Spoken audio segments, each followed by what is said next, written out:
Hello, আসসালামু আলাইকুম। কেমন আছেন সবাই? আশা করি সবাই সুস্থ আছেন। আলহামদুলিল্লাহ আমি সুস্থ আছি। আগামীকালকে আমাদের বাংলাদেশের জন্য সবচেয়ে বড় যে রানিং ইভেন্ট সেটা হতে যাচ্ছে। অলরেডি গত কয়েকদিন ধরে কিট কালেকশন চলছে এবং দেখছি গিয়েছিলাম আমি ফার্স্ট ডেতে কিট কালেক্ট করেছি। খুব উৎসব মুখর একটা পরিবেশ, ভালো, সব মিলে খুবই ভালো। এটার যে আনন্দটা এটা অন্যরকম। যারা পার্টিসিপেট করছেন এবারের জন্য আরও বিশেষ চমক। এবারে প্রথমবার পুরো 10,000 রানার একসাথে রান করবে একই ট্র্যাকে। অনেকগুলো ক্যাটাগরি, নতুন ক্যাটাগরিও এসেছে। নতুন একদম ভালো লেগেছে একটা ক্যাটাগরি, যারা একদম নিউ রানার প্রথমবার পার্টিসিপেট করছেন তাদের জন্য একটা ক্যাটাগরি আছে। যাক, যেটা বেসিক্যালি আজকে আমি একটু বলতে চাই, আমার 4 বছরের রানিং অভিজ্ঞতা থেকে একটু শেয়ার করছি আপনাদের সাথে। যে কোনো রানিং ইভেন্টের আগের দিন খুবই ইম্পর্ট্যান্ট। সারা বছর আমরা প্র্যাকটিস করি, দেখা গেল আগের দিন অনেক তাড়াহুড়া, একটু ভুলের জন্য অনেক ইভেন্টটাতে ফাইনাল ডেতে অনেক প্রবলেম হয়।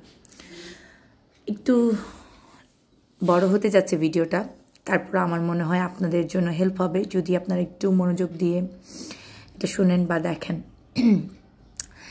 সেটা হচ্ছে, আপনি অবশ্যই আজকের দিনটা আপনাকে প্রচুর বডিতে হাইড্রেট থাকাটা ইম্পর্টেন্ট। আপনি প্রচুর লিকুইড খাবার খাবেন, হ্যাঁ, পানি খাবেন, এমন খাবারগুলো খাবেন যেটা আপনাকে হজমে খুব সাহায্য করবে। তারপর খুব আর্লি ঘুমাতে হবে।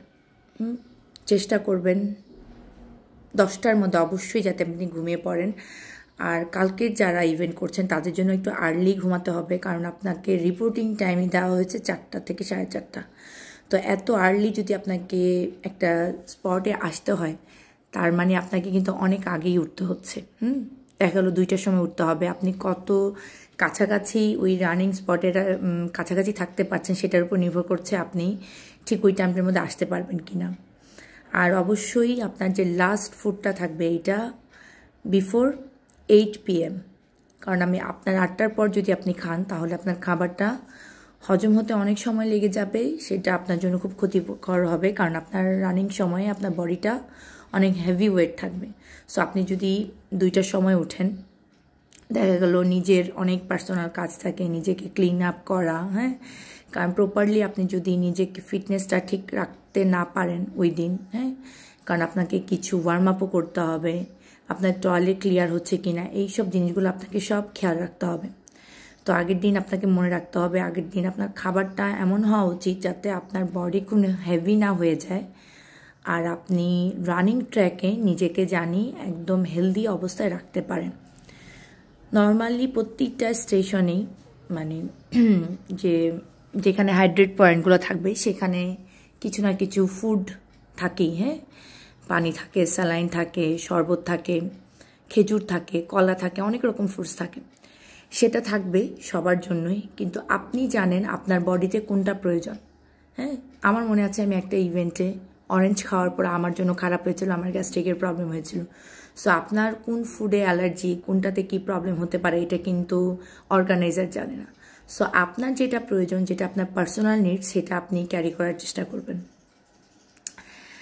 সেকেন্ড হচ্ছে, কি কি খাবারগুলা আপনাকে ইনস্ট্যান্ট এনার্জি দেয় রানিং ট্র্যাকেই, যেমন খেজুর, বাদাম, হ্যাঁ, এই খাবারগুলো আপনাকে। তারপর আপনি আমসত্ত্ব রাখতে পারেন, কিটক্যাট চকলেট রাখতে পারেন, মানে এই ধরনের চকলেট, কিটক্যাটই রাখতে হবে তা না, এই ধরনের চকলেটগুলো আপনাকে খুব এনার্জেটিক করবে।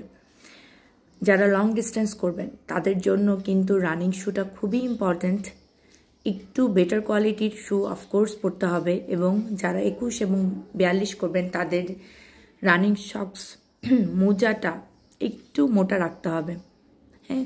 পায়ের নখ অবশ্যই ছোট রাখবেন, কারণ নখ ভেঙে ভিতরে ঢুকে যাবে, ব্লিডিং হবে, অনেক রকম প্রবলেম হবে আপনার রানিং, বিশেষ করে লং ডিস্টেন্সের ক্ষেত্রে। এটা আমাদেরও প্রথম দিকে অনেক হয়েছে, পায়ে ফুসকা পড়ে গেছে, তারপর ব্লিডিং হয়েছে, এখনও হচ্ছে, কারণ কখন কার সাথে কী সিচুয়েশন হয়। তারপরও যতটুকু আমিও চেষ্টা করেছিলাম আমার যারা সিনিয়র রানার ছিল তাদের কাছ থেকে জানার যে ওরা কিভাবে এই জিনিসগুলোকে কন্ট্রোল করে। আর এই যে ট্র্যাকটা এটা তো খুবই আপ অ্যান্ড ডাউন, জানেনি, কারণ অনেক আন্ডারপাস আছে এবং প্রত্যেকটা আন্ডারপাস আপনার 800 থেকে 900 মিটার। তো এই ক্ষেত্রে আপনাকে সেইভাবে আপনার রানিং স্পিডটাকে মেনটেন করতে হবে। আন্ডারপাসের দিকে আপনি একটু স্লো থাকবেন, নর্মাল যে প্লেন রোড সেখানে একটু হয়তো স্পিডটাকে বাড়াবেন। আপনি এভাবে যদি একটু কন্ট্রোল করে রান না করেন সেক্ষেত্রে আপনার দেখা গেল আপনার যে একটা মিনিমাম একটা টার্গেট, ওই টার্গেটে আপনি পৌঁছাতে পারবেন না। প্রথম দিকে অনেক হ্যাভি রান করে ফেললেন, পরে আপনি কাভার আপ করতে পারলেন না, অনেক কষ্ট হলো, দেখা গেল বসে শুয়ে, অনেক সময় আবার এমনও হয়েছে অনেককে অ্যাম্বুলেন্সে করেও নিয়ে আসতে হয়। তো এই জিনিসগুলো অনেক খেয়াল রাখতে হবে। আর নর্মালি এই ইভেন্টটা আমাদের জানুয়ারিতে হয়, এবারই প্রথম একটু পিছিয়ে গেছে, ফেব্রুয়ারিতে হচ্ছে। তো এইটা একটা আমাদের জন্য একটা দুঃখজনক একটা পার্ট, কারণ 9টার সময় 8টা থেকে 9টায় প্রচুর মানে তাপমাত্রা বেড়ে যায়। হ্যাঁ, তো এই তাপমাত্রাতে আপনাকে যেহেতু রানটা শেষ করতে হবে, বিশেষ করে 42 কিলো যারা করবেন, হ্যাঁ 21-এর জন্যও বলছি, তাদের জন্যও কষ্টকর হবে। কারণ অনেকেই আছেন এমন যারা প্রথমবার 42 এবং প্রথমবার 21 করছেন।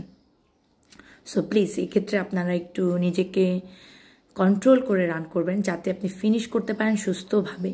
হ্যাঁ, প্রত্যেকটা হাইড্রেশন পয়েন্টই টাচ করার চেষ্টা করেন, যতটুকু প্রয়োজন ততটুকু পানি, শরবত, স্যালাইন যেটাই দরকার নেন। হ্যাঁ, নইলে কিন্তু আপনার জন্য খুবই কষ্টকর হয়ে যাবে।